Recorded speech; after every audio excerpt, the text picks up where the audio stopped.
안녕하세요. 저는 서울 관악구에 살고 있는 30대 중반의 여성입니다. 이제는 1년이 지난 일이지만 저에게는 아직도 마치 며칠 전에 있었던 일처럼 생생하게 떠오르는 사건이 하나 있습니다. 그리고 그 일로 인해서 제 인생이 송두리째 바뀌게 되었고요. 처음부터 다 이야기하자면 정말 길고도 긴 사연이지만 딱 한마디로 요약하자면 바로 이렇게 말할 수 있었습니다. 제가 믿고 사랑했던 저희 남편의 모든 것이 전부 다 사기였다는 것이었죠. 이제는 그 인간이 제 전 남편이 되어버렸고요. 그 일로 인해 저는 소송에 들어갔고 지금은 그 사기꾼과 완벽한 남남이 되었거든요. 제가 겪었던 일들을 들은 제 주변 사람들은 저한테 위로 삼아서 이런 말들을 하더라고요. 살다 보면 별의별 일을 다 겪는 게 인생이라고요. 모든 일들이 끝난 뒤에 저희 부모님도 저에게 같은 말씀을 하셨습니다. 착한 사람만 만나고 행복한 일들만 경험하며 산다면 더할 나위 없이 좋은 일이겠지만 그게 안 되는 게 세상사라고요. 그게 어떤 의미인지 머리로는 이해하지만 가슴으로는 이해가 되지 않더라고요. 왜 내가 이런 억울한 일을 당해야 했는지 분통이 터져서 밤에 잠도 잘 오지 않았고요. 저는 화병과 수면장애, 우울증으로 한동안은 병원을 다니면서 약까지 처방받아 먹어야 했습니다. 하지만 시간이 흐르고 나니 지금은 저도 어느 정도 평정을 찾을 수가 있게 되었어요. 그리고 문득 이 사연을 알려야겠다는 생각이 들더라고요. 제 사연에서 사기꾼들의 비슷한 패턴을 보고 정말 딱 한 분이라도 저와 같이 억울한 피해를 입는 것을 막을 수 있다면 좋겠다는 바람입니다. 이 인간을 만나기 전에 저는 그냥 주변에서 흔하게 볼 수 있는 평범한 인생을 살고 있었어요. 남들처럼 적당한 학교를 졸업하고 그리 크지는 않지만 꼬박꼬박 월급이 나오는 회사에 취직을 해서 하루하루 열심히 직장 생활을 하고 있었고요. 퇴근을 하고 나면 매일같이 그냥 침대에 누워버리고 싶은 나와 싸우면서 억지로 생존운동을 다녀오고는 하는 그런 정말 일반적이고도 흔한 삶이었죠. 그런 저에게 있는 소원이라고는 그저 경력을 쌓아서 조금 더 좋은 회사로 이직하고 돈을 더 열심히 모아서 서울 끄트머리에 봐두었던 아파트로 이사를 가는 것뿐이었습니다. 그 와중에 하나 더 작은 바람이 있었다면 좋은 제 짝을 만나서 연애를 하고 시간이 더 지나서는 결혼을 하는 것이었고요. 하지만 모두가 알고 있다시피 그 좋은 짝을 만난다는 건 절대 쉬운 일이 아니었습니다. 나중에는 차라리 돈을 모아서 아파트를 사는 게 결혼할 사람을 만나는 것보다 더 빠른 일이겠다 싶은 생각도 들더라고요. 어느덧 하나 둘씩 결혼을 한 대학 동기들은 그런 저를 보며 이런 말들을 하고는 했습니다. 현정아, 인간 다 거기서 거기다. 대충 아무 남자나 잡아서 결혼해. 어차피 결혼하고 나면 결혼 전에는 그 특별했던 남자도 그냥 주변에 흔하디 흔한 아저씨 중 한 명이 되는 거야. 나랑 매일같이 죽이네 살리네 하면서 지지고 볶고 싸우는 그런 남편 말이야. 얘들아, 나 아직 결혼도 안 했는데 좀 희망적인 이야기들을 해줄래? 희망은 무슨, 이게 바로 현실이다. 야, 내 남편도 결혼하기 전에는 말도 못하게 유명한 사랑꾼이었던 거 알지? 지금은 웬수도 그런 웬수가 따로 없어. 어제도 이혼할 뻔했던 거 내가 우리 아들 있어서 참고 산다 진짜. 세상에 특별한 사람은 없다는 걸 알지만 그래도 저는 혹시나 하는 기대를 버리지 못하고 그런 사람을 찾고 싶었어요. 남들도 다 아는 정도의 대단한 사람이 아니라 그냥 나에게만큼은 소중한 사람을 말이에요.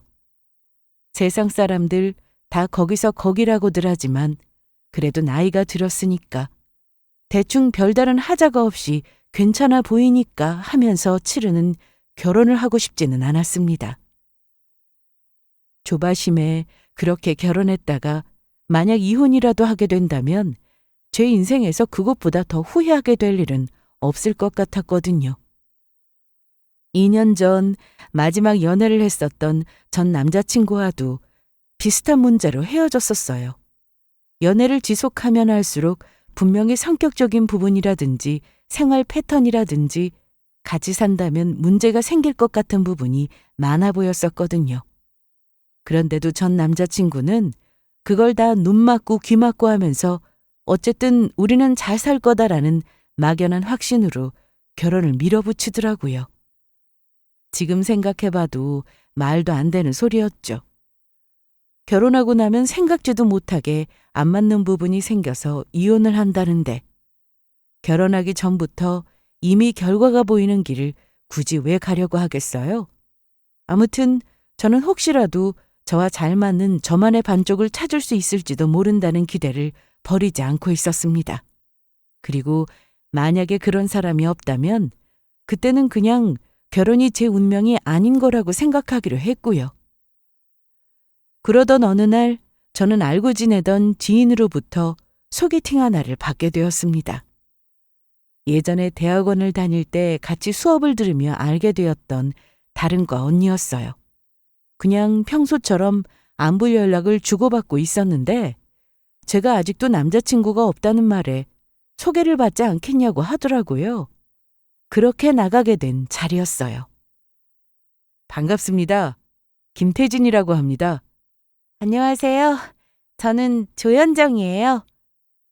저희가 만난 곳은 저희 집 근처의 한 카페였습니다. 제가 테이블로 다가가자 약간은 긴장된 모습으로 앉아있던 남자분이 얼른 자리에서 일어나 인사를 하시더라고요.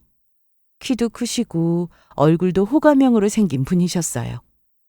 언니에게 듣기로는 저보다 5살이 많다고 했었는데 제 또래라고 해도 될 만큼 동안으로 보였고요. 솔직히 제가 소개팅 자리는 처음이라 조금 어색하네요. 잘 부탁드립니다. 아, 소개팅이 처음이세요? 네, 아무래도 소개는 조금 부담스럽기도 해서. 그런데 바쁘게 일을 하다 보니까 이제는 학생 때처럼 주변에서 자연스럽게 만나기가 힘들더라고요. 솔직히 저 역시도 소개팅 같은 인위적인 만남에 약간의 거부감이 있는 편이었거든요. 그렇다고 소개팅을 해보지 않았던 건 아니었지만요. 저는 본격적으로 누구를 소개받는다는 어색한 자리도 부담스러웠고 그냥 자연스럽게 만나고 싶었거든요. 그래서 제가 만나왔던 예전의 남자친구들도 다 저와 오랜 친구 사이였거나 익숙하게 알아왔던 사이였고요. 하지만 나이가 들어갈수록 그런 만남의 기회조차 갖는 게 쉽지가 않았습니다. 일단 대부분의 직장인이 그렇듯이 서로의 생활 반경이 다 회사와 집으로 좁혀지고 만나는 사람들은 대부분 비즈니스적으로 얽힌 사이라 그 이상의 관계로 나아간다는 건 엄청 부담스러운 일이었거든요. 그런데 처음 만난 자리에서 상대방도 소개팅은 처음이라고 하시길래 좀 뜻밖이다 싶으면서도 저와 비슷해서 다행이다 싶더라고요. 그렇게 처음인 두 사람이 만나서 조금 뚝딱거리는 시간을 가진 후에 그날의 모임은 끝이 났습니다. 그런데 주선자가 있는 만남이라 워낙에 조심을 하다 보니 이게 상대방이 좋은 건지 싫은 건지를 잘 모르겠더라고요. 하지만 애프터 신청을 받아서 그 주 주말에 한 번 더 만나 조금 더 긴 시간을 가지고 나니 제 감정이 명확히 보였습니다. 상대방도 처음과는 다르게 적극적으로 저에게 호감의 의사를 표시했고요. 조금 이른 것 같기는 하지만 제가 나쁘지 않으시다면 저는 현정 씨랑 만나면서 서로에 대해서 알아갔으면 싶은데 혹시 현정 씨 생각은 어떠세요? 네, 일단 만나보면서 알아가요, 우리. 이전까지의 연애는 원래 시간을 두고 오래 알아가며 신중하게 사귀는 편이었는데 원래 소개팅은 그런 게 아니라고 하더라고요. 서너 번쯤 만나본 뒤에 서로에게 적당한 호감이 있고 특별한 하자가 없다 싶으면 일단 사귀면서 알아가는 거라고요. 그래도 영 모르는 사람도 아니고 아는 언니가 해준 소개였으니 정말 최소한의 성격이나 인성은 보장되어 있을 거라는 믿음이 있었습니다. 나중에야 알게 된 사실이었지만 그게 돌이킬 수 없는 사고를 만든 저의 가장 큰 실수였었죠. 어쨌든 그렇게 시작한 연애는 뜻밖에도 서로에게 너무 잘 맞는 듯해 보였습니다. 일단 저희 둘 다 성격이 비슷했거든요. 둘 다 일과 관련된 부분을 제외하고는 서로 좋은 게 좋은 거지 하는 느긋한 성격인데다 평소에는 책 읽기나 영화 관람처럼 정적인 걸 좋아하는 취미도 비슷했고요. 갈등이 생겨도 회피하기보다는 대화로 잘 풀어나가는 성격이었고 좋으면 좋다, 싫으면 싫다 확실하게 표현하는 방식도 잘 맞았습니다. 다른 게 다 괜찮다고 해도 저는 술, 담배를 너무 싫어해서 둘 다 아는 사람을 절대로 만나지 않았거든요. 그런데 남자친구는 그 어느 것도 하지 않았고요. 친구들과 만나도 그저 건전하게 치킨에 콜라나 마시면서 기껏해야 PC게임이나 즐기는 게 전부였죠. 참 신기하더라고요. 이렇게 취미도 생활 패턴도 성격도 다 잘 맞는 사람을 만났다는 사실이요. 이 사람을 만나려고 제가 그렇게나 기다려왔었나 싶었죠. 정말 다 괜찮았습니다. 딱 한 가지. 남자친구가 너무 바쁘다는 것만 제외하고는요. 얼굴이 왜 이래? 설마 또 밤새워서 일한 거야? 이번에 새로 개발한 기술 소개 자료만 보냈거든. 그런데 VC사 통해서 흥미 있다고 연락해온 투자처가 있더라고. 아, 그래? 투자해준대? 얼마나? 그건 아직 몰라. 투자가 결정난 것도 아니고 일단 발표 날까지 시간이 촉박해서 급하게 IR 자료를 좀 만드느라고 밤샜어. 남자친구는 공대로 유명한 명문대를 졸업하고 2년 전에 IT 스타트업을 차려 회사를 운영하고 있었어요. 말한 것처럼 자주 바빴고 엄청나게 출장이 많았죠. 저는 문과를 나왔고 월급쟁이로 평범하게 직장을 다니고 있는지라 그쪽의 일은 전혀 모르고 있는 분야였습니다. 기술 쪽에 관해서든 사업 쪽에 관해서든 설명을 해줘도 저는 그냥 아, 그렇구나 싶은 정도였어요. 솔직히 말해서 자세하게는 무슨 말인지를 잘 모르겠더라고요. 하다못해 공대를 나왔거나 저쪽 분야에서 일을 하는 친구 하나만 있었어도 무슨 일인지를 좀 알아볼 수 있었겠지만 불행하게도 제 친한 친구들은 다 저와 대학 동기인 여자친구들 뿐이었습니다. 그나마 대학 동기의 오빠 한 명이 비슷한 쪽에 일을 했는데 원래 이쪽 일이 눈코 뜰 새 없이 바쁘고 출장도 많은 건 사실이라고 하더라고요. 아이고, 내 남자친구 고생이 많네. 그래도 밥은 잘 챙겨 먹어가면서 일해. 알았지? 난 다 괜찮은데 자기한테 미안하네. 요즘 바쁘다고 계속 데이트도 제대로 못하고. 잠도 못 자는 사람한테 데이트가 웬 말이야. 난 괜찮으니까 발표 준비나 잘해. 일이 중요하지 우리야 언제든지 볼 수 있는데 뭐. 연애를 하느라 서로의 일이 방해받는 건 저도 원하지 않는 일이었어요. 어쨌거나 사람은 일을 해야 먹고 살고 학생에게 공부가 중요하듯이 직장인에게는 일이 중요한 거니까요. 남자친구는 그런 저에게 항상 미안해했습니다. 출장인의 발표내 바쁜 일들이 폭풍처럼 지나가고 나면 기다려줘서 고맙다면서 저에게 엄청 잘했고요. 물론 평소에도 본인이 할 수 있는 최선이다 싶을 정도로 잘했던 것은 말할 것도 없었습니다. 그게 제가 남자친구와 망설임 없이 결혼을 결정할 수 있었던 이유였어요. 연애를 시작한 지 1년 반. 누구는 조금 이르다고도 했고 또 누구는 30대 중반에 1년 만에 연애면 충분하다고도 하더라고요. 확실한 건 저는 그때 이 사람과 이 결혼에 믿음을 가지고 있었다는 사실이었습니다. 그동안 저에게 보여주었던 모습처럼 결혼에서도 변함없이 좋은 남편이 되어줄 거라는 믿음이었죠. 결혼을 한 이후로 남편은 더욱 바빠졌습니다. 연애를 하던 시절에도 몇몇 투자처에서 투자를 받아서 회사 규모가 많이 커진 상태였는데 중장기 목표로 회사의 상장을 준비 중이었거든요. 물론 상장이 당장 하루아침에 이루어질 수 있는 일은 아니었습니다. 이런 쪽으로는 잘 모르는 제가 알기로도 상장 요건이 엄청나게 까다롭다고 들었었거든요. 다만 남편에게는 오랫동안 계획했던 본인만의 목표가 있었고 그 목표를 향해서 열심히 뛰는 모습이 참 멋있게 느껴졌습니다.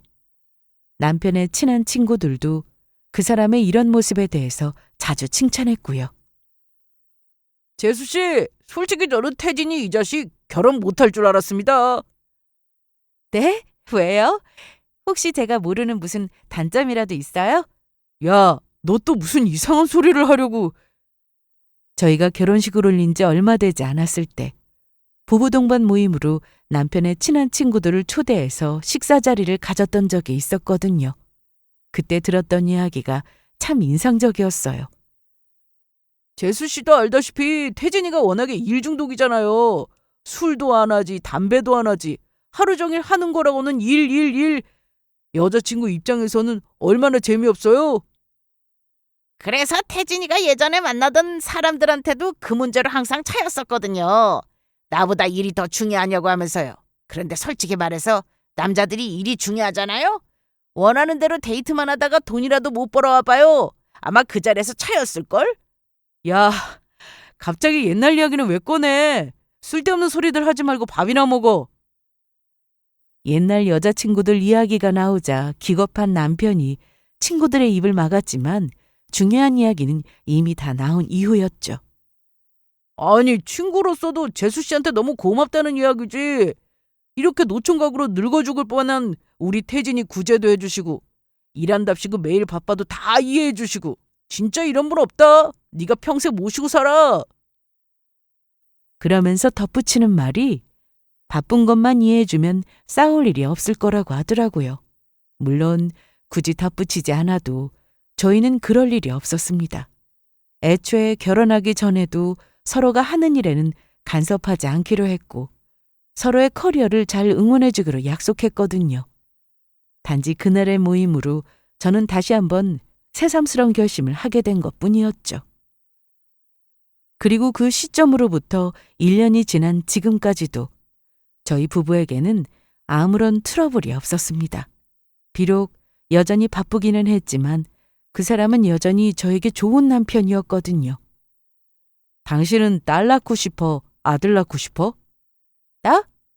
나는 둘 다 괜찮은데? 그래도 조금이라도 더 선호하는 쪽이 있을 거 아니야. 정말 둘 다 괜찮은데? 그래도 굳이 선택하라고 하면 나는 당신 닮은 아들? 와, 나는 당신 닮은 딸이 더 좋은데. 이렇게 우리가 처음으로 의견이 충돌하네? 그러게. 근데 아기 상비를 우리가 원한다고 마음대로 되는 건 맞아? 부부 생활이 안정기에 접어들면서 저희는 이제 슬슬 아기에 대한 이야기도 나누기 시작했습니다. 아기 성별에서부터 시작해서 아기 방은 어떻게 꾸밀지, 나중에 학교는 어디로 보낼지, 운동은 뭘 시킬지, 둘 다 아기를 좋아해서 그런지 이야기거리가 끝도 없더라고요. 정작 아직 아기가 생긴 것도 아닌데 말이에요. 그런 이야기를 나누면서 상상만으로도 행복하다는 듯이 웃고 있는 남편을 볼 때면 저도 덩달아 마음이 따뜻해지고는 했습니다. 좋은 남자친구, 좋은 남편이 되었으니 틀림없이 나중에 태어날 아이에게 좋은 아빠도 되어줄 거라고 믿어 의심치 않았고요.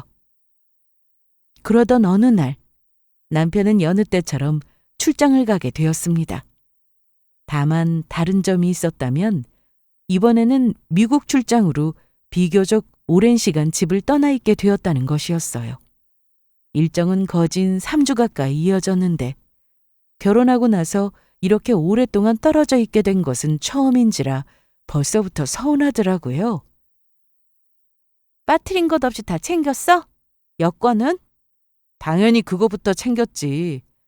당신 혈압약이랑 영양제도 다 챙겼어? 비상약은? 인터넷에 찾아보니까 손톱깎이 같은 것도 꼭 가져가라고 하던데 은근히 구하기 힘들대.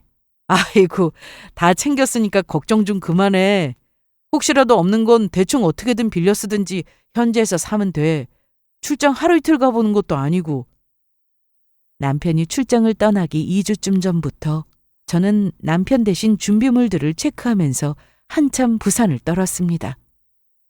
제가 떠나는 것도 아닌데 장기간 멀리까지 간다고 생각하니 왜 이렇게 마음이 불안하던지. 아무래도 불안해서 안 되겠어. 다음엔 나도 따라가야겠다. 같이 가주시면 저야 영광이죠. 그런데 마나님 회사는 어쩌시려고요? 휴가를 맞춰야 하나? 휴가를 3주씩 쓰게? 농담 반 진담 반으로 따라가야겠다는 제 말에 남편은 어이가 없다는 듯 웃기만 했고요. 아무튼 평소와 다를 것도 없는 출장이었는데 이번만큼은 자꾸 이상한 생각이 들더라고요. 남편이 출장을 떠나기 전날 밤에도 유난히 꿈자리가 사나웠고요. 그런 제 표정을 읽었는지 출장 가는 날 아침 회사에 출근을 해 있는데 남편에게서 다시 전화가 오더라고요. 저는 얼른 밖으로 뛰어나가 회사 휴게실에서 전화를 받았습니다. 여보, 어디야? 나 공항 도착했지. 곧 게이트 들어가려고 줄 서서 기다리고 있어. 조심해서 잘 다녀와. 가서는 위험한 곳으로 다니지 말고 길에서 걸을 때 소매치기도 조심하고. 알았어. 금방 다녀올 테니까 당신도 너무 걱정하지 말고 내 생각 조금만 하고 있어. 아닌 척해도 제가 자꾸 걱정을 하는 게 신경이 쓰였다고 하더라고요. 원래도 남편은 출장지에서 연락을 자주 하는 편이었습니다. 어딜 갔다고 해서 연락 문제를 속썩이는 타입이 전혀 아니었죠. 이번에도 마찬가지였고요. 남편은 미국에 도착을 해서도 공항에 내렸다면서 바로 연락을 하더라고요. 뉴욕으로 떠나서인지 시차가 아예 정반대라 서로 연락을 늦게 확인하는 걸 제외하고는 아무 문제가 없었죠. 숙소에 도착했어? 여기 호텔 아니야. 비행기를 오래 탔더니 너무 피곤하다. 시차도 그렇고. 그럴만도 하지. 허리는 괜찮았어? 당신 며칠 전부터 허리 아프다고 했잖아. 괜찮아. 내일 아침 일찍부터 일정이라 나는 이제 자야겠다. 힘들게 시차 맞추지 말고 내일부터는 연락할 수 있을 때 그냥 편하게 해. 저희는 간신히 어떻게 서로 시간을 맞춰서 영상통화를 주고받았습니다. 잔뜩 피곤에 쩔어 있는 남편의 얼굴 뒤로 조명을 낮춰서 어둑한 호텔방의 모습이 보이더라고요. 그렇게 짧은 통화를 마친 후에 저는 얼른 전화를 끊었습니다. 대부분의 출장이 그렇지만 이번 출장은 회사에서 꽤나 중요한 일이라고 들었기 때문에 더 방해하지 말아야겠다 싶었거든요. 너무 피곤해하는 바람에 그렇게 오래 통화할 수는 없었지만 그래도 무사히 도착했다는 연락과 함께 얼굴을 보고 나니 조금은 안심이 되더라고요. 그때까지만 해도 저는 곧 저에게 닥쳐올 엄청난 사건의 존재를 전혀 모르고 있었던 거죠. 이튿날 저는 점심시간을 한참이나 지난 느지막한 오후에 친구로부터 전화를 한 통 받게 되었습니다. 아직도 기억이 생생한 그날은 날씨가 참 좋았던 목요일이었고요. 와, 이게 누구야? 오윤미! 현정아, 그동안 잘 있었어? 너 지금 서울이야? 당연히 서울이지. 나는 너무 잘 있어. 너 왜 이렇게 요즘 연락이 뜸했어? 내 생각도 안 나든? 걸려온 전화의 주인공은 저와 친한 친구 윤미였어요. 윤미는 제 고등학교 때 2년이나 같은 반을 했었던 친구였는데 순환근무를 하고 있는 남편을 따라 지금은 부산에서 살고 있었죠. 친구들 사이에서도 결혼을 일찍 한 데다 계속 지방 여기저기를 돌아다니는 바람에 얼굴 보기가 힘들어진 소중한 친구였습니다. 예전에는 하루가 멀다 하고 매일같이 한 몸처럼 붙어 다니던 때도 있었는데 최근에는 제 결혼식에 이어서 다른 친구의 결혼식에서나 겨우 만날 수가 있더라고요. 그런데 한참 안부 인사를 주고받던 친구가 문득 뜻밖의 이야기를 꺼냈습니다. 야, 근데 나 조금 전에 너희 남편을 본 것 같은데 혹시 여기 출장 온 거야? 우리 남편? 부산에서? 처음에는 긴가민가 했는데 아무래도 같은 사람 같아서 그래서 네 생각이 나서 전화도 한 거야. 어쩐지 연락을 했더라니. 저는 웃으면서 고개를 저었습니다. 아니야. 우리 신랑 지금 출장 간 건 맞는데 뉴욕으로 갔어. 뉴욕으로 갔다고? 몸이 두 개가 아닌 이상이야. 부산이랑 뉴욕에 동시에 있을 수는 없겠지. 나도 뉴욕에 가보고 싶었는데. 그런데 제 이야기를 들은 친구가 한참 동안이나 말이 없더라고요. 뭔가를 고민하는 것처럼요.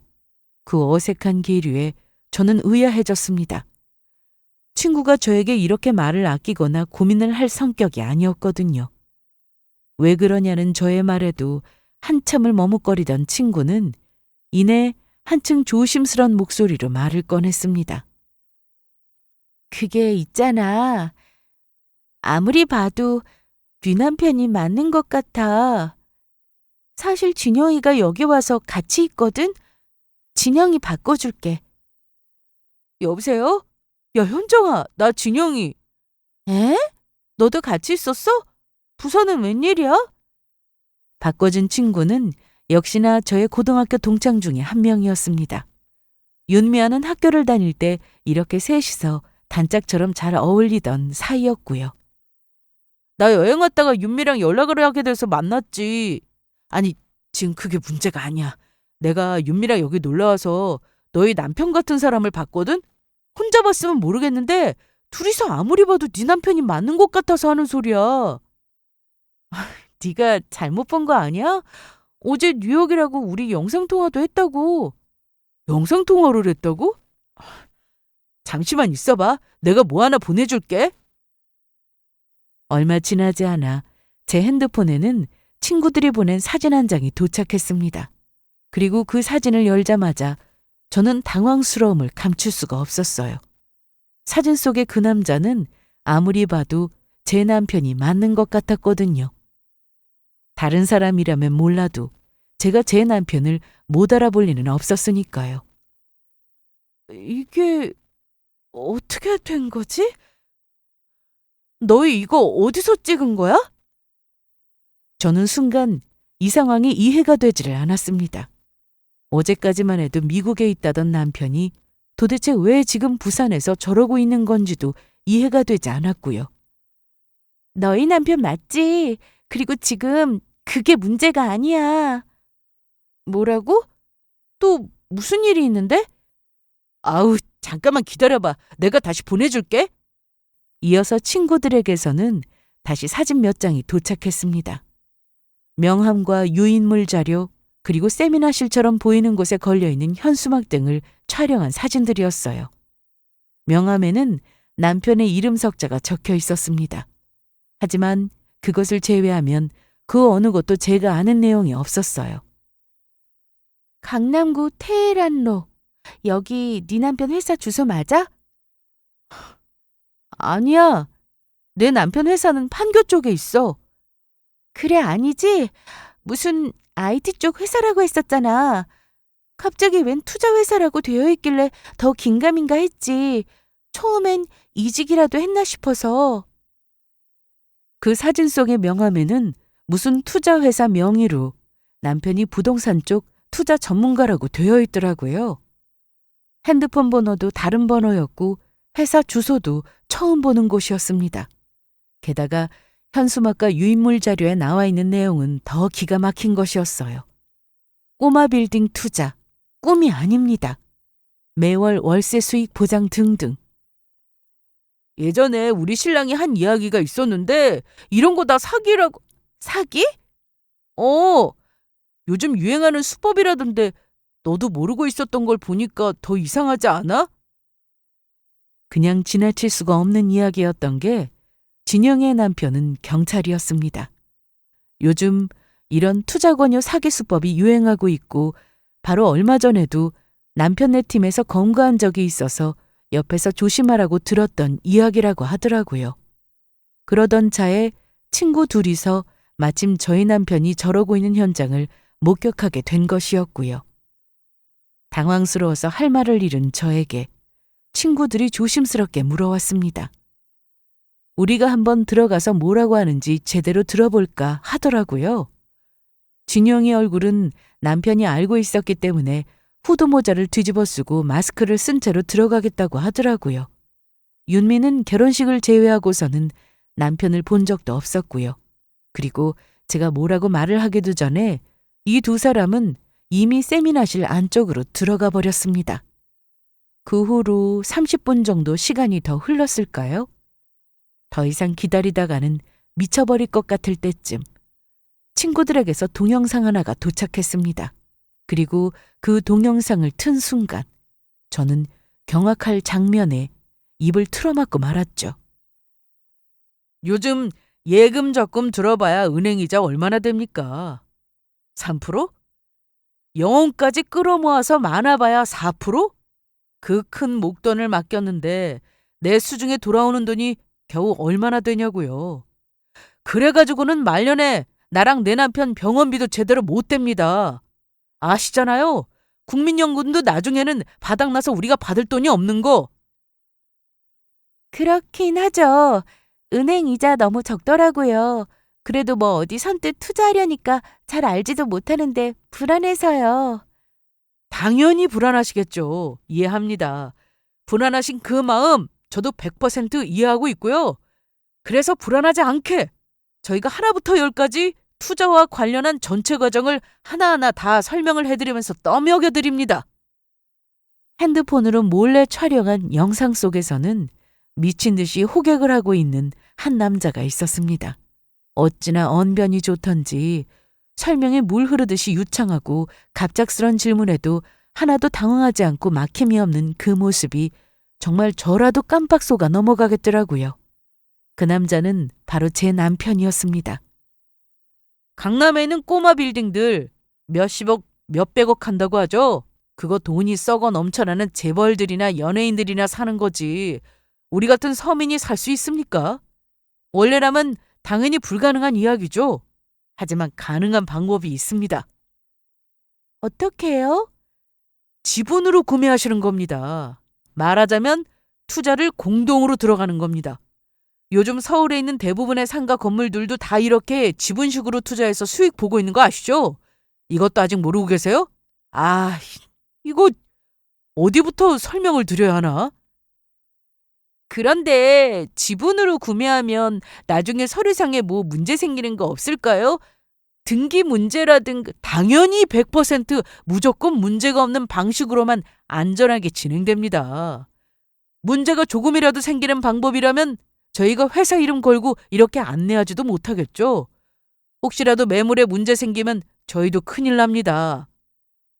여윳돈이 그렇게 많이는 없는데 그러면 각자 얼마나 투자를 해야 하나요? 수익은 얼마나 되고요? 아, 그 부분은 기대 수익에 따라 안내해드릴 부분이 다 다르죠. 혹시 어느 정도 생각하십니까? 아무리 그래도 최소 매달 월세 정도는 들어와야 하는 거 아니겠습니까? 김 실장님, 여기 수익 예상 데이터 뽑아둔 유인물 좀 가져다 주세요. 네. 남편은 눈 하나 깜빡하지 않고 아무런 문제가 없다는 식으로 설명을 진행했습니다. 더 기가 막힌 건 뭔지 아세요? 남편이 불렀던 김 실장이라는 사람이 저도 아는 사람이었다는 겁니다. 바로 남편의 친한 친구였어요. 부부 동반 모임까지 했었던 그 친구 말이에요. 영상이 뒤로 이어질수록 제가 아는 얼굴들은 점점 더 많아졌습니다. 남편의 친구들, 남편의 회사 직원들, 그리고 언젠가 우연히 만났다며 인사를 시켰던 남편의 학교 후배들까지.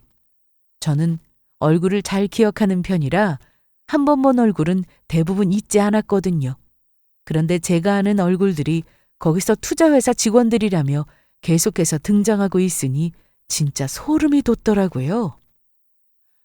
더 소름이 끼치는 건 투자 사기용 SNS 계정까지 아예 따로 있었다는 것이었습니다. 본인이 직접 담당한 고객들에게만 믿고 맡기시라는 의미로 24시간 소통할 수 있는 개인 계정까지 알려주겠다고 했다더라고요.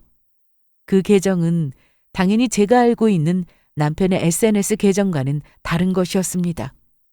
그 두 계정의 어느 계정이 진짜 남편의 것이었는지, 그것도 아니라면 모든 계정이 다 가짜였는지는 하늘만 알고 계시겠죠. 영상을 보고 또 보는데 이빨이 딱딱 부딪히는 소리가 들렸습니다. 알고 보니 제가 저도 모르게 온몸을 덜덜 떨고 있더라고요. 그 순간 저는 갑자기 머리가 핑 도는 느낌이 들었고 참을 수 없는 현기증에 벽을 짚으며 그대로 바닥에 주저앉았습니다. 야, 현정아, 괜찮아? 미친 거 아니야? 어떻게 나한테 이런 짓을 해? 아, 우리가 이렇게 정신이 없는데 너는 얼마나 놀랐을까. 이제 어떻게 하지? 너는 일단 변호사부터 만나보는 게 좋지 않을까? 나도 우리 남편한테 연락해서 이거 제대로 확인해 볼게. 일단 명함과 영상 증거, 유인물까지 전부 받아낸 친구들은 더 이상의 의심을 피하기 위해 그 자리를 빠져나왔습니다. 준영이는 곧장 출근을 한 본인 남편에게 연락을 해서 그 영상과 자료들을 넘겨주면서 재차 확인을 했고요. 그리고 돌아온 답변은 예상했던 것처럼 투자 권유 사기더라고요. 오히려 친구 신랑이 당황해서 되묻더랍니다. 어디서 본 거냐고 하면서요. 이제 모든 것이 명확해졌습니다. 정말이지 소름이 끼친다는 말보다 더 적절하게 표현할 방법이 없었어요. 더 끔찍한 것은 그날도 그 인간에게서는 아무렇지도 않게 안부 전화가 걸려왔다는 사실이었습니다. 처음에는 영상통화였는데 도저히 표정을 숨길 수가 없을 것 같아서 제가 받지 않고 다시 일반 통화로 걸었죠. 왜 전화 안 받았어? 화장실에 있었어. 어디야? 나 호텔 돌아왔지. 투자처랑 오전 미팅 짧게 마치고 이제 좀 쉬고 있는 중이야. 조금만 있다가 다시 또 나가봐야 해. 오후에 일정도 많이 남았거든. 고생이 많네, 여러모로. 나 빨리 우리 여보 보러 한국에 돌아가고 싶다. 다 때려치고 오늘 그냥 비행기 탈까? 남편 놈은 제가 보고 싶어서 죽겠다는 말을 마지막으로 전화를 끊었습니다. 그 짧은 통화 내내 저는 제 입에서 욕이 튀어나오지 않게 참기 위해 얼마나 애를 써야 했던지요. 이튿날 저는 곧장 변호사를 만났습니다. 변호사도 제 이야기를 듣자마자 사기 수법임을 직감하더라고요. 그때 저는 하루라도 더 빨리 저 인간의 가면을 벗기고 끝장내야겠다는 생각뿐이었습니다. 출장 기간이 길었던 것이 천만 다행이었죠. 고소가 지체되어서 혹시라도 그 인간과 한 집에서 다시 대면할 생각을 하면 온몸이 다 바들바들 떨릴 지경이었거든요.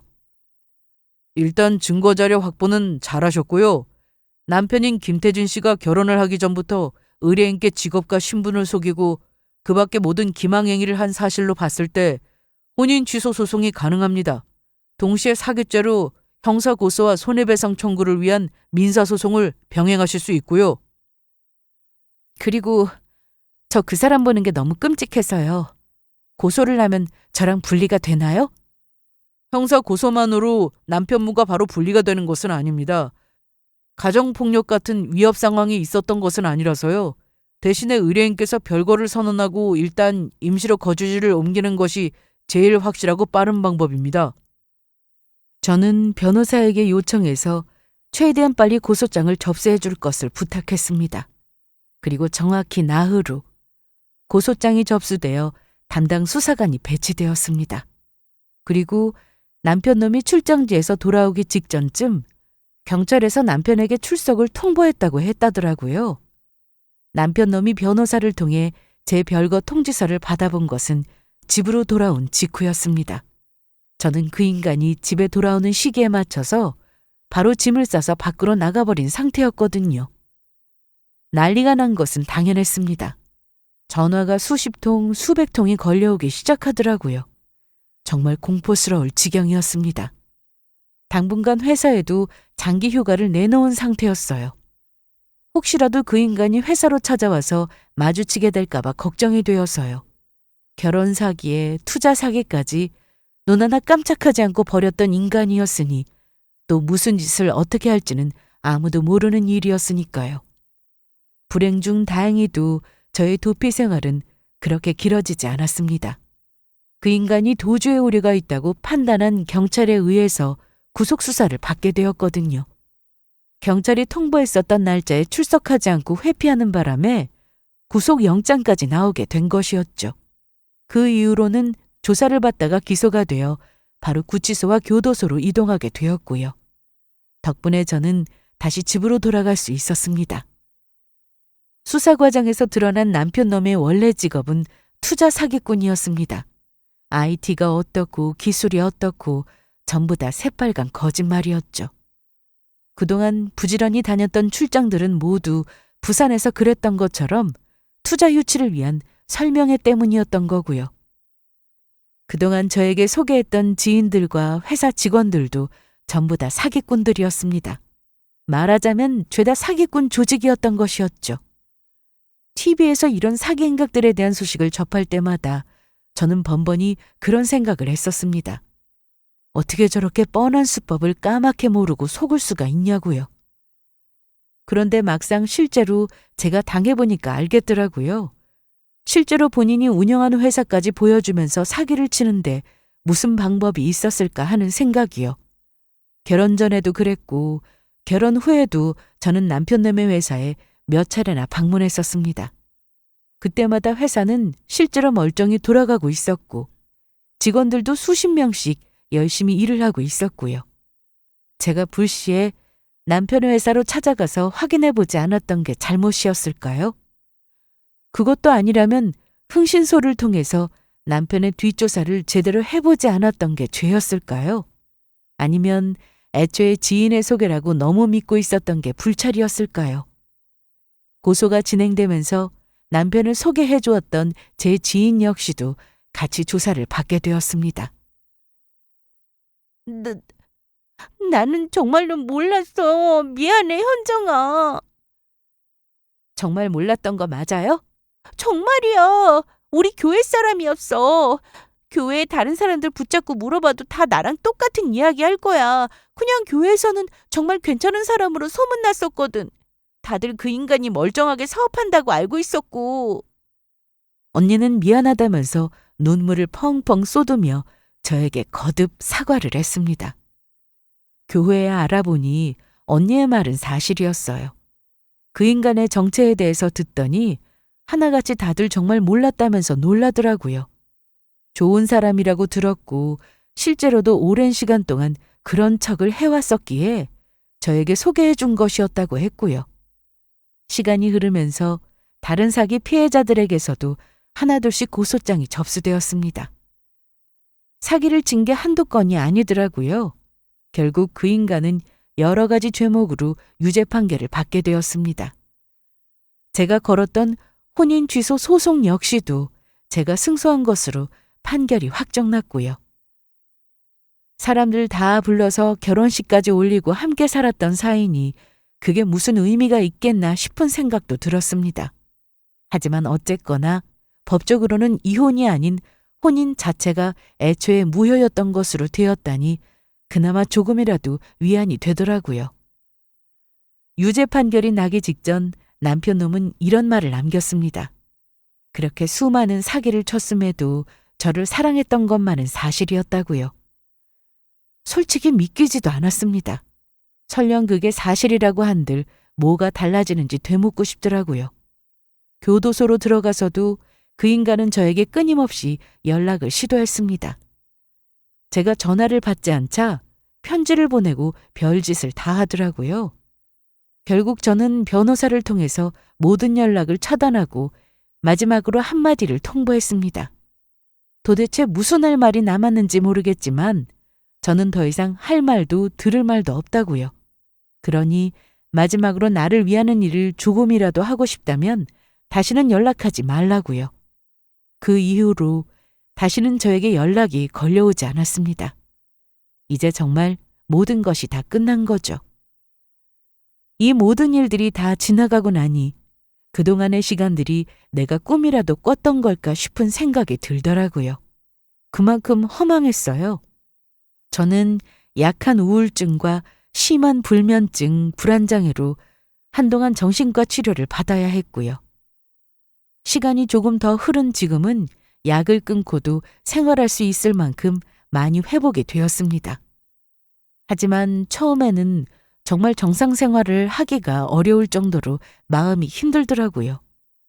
유죄 판결이 나던 날 부모님은 그저 저를 토닥이시면서 저에게 별일이 없는 것만으로도 그냥 됐다고 하셨어요.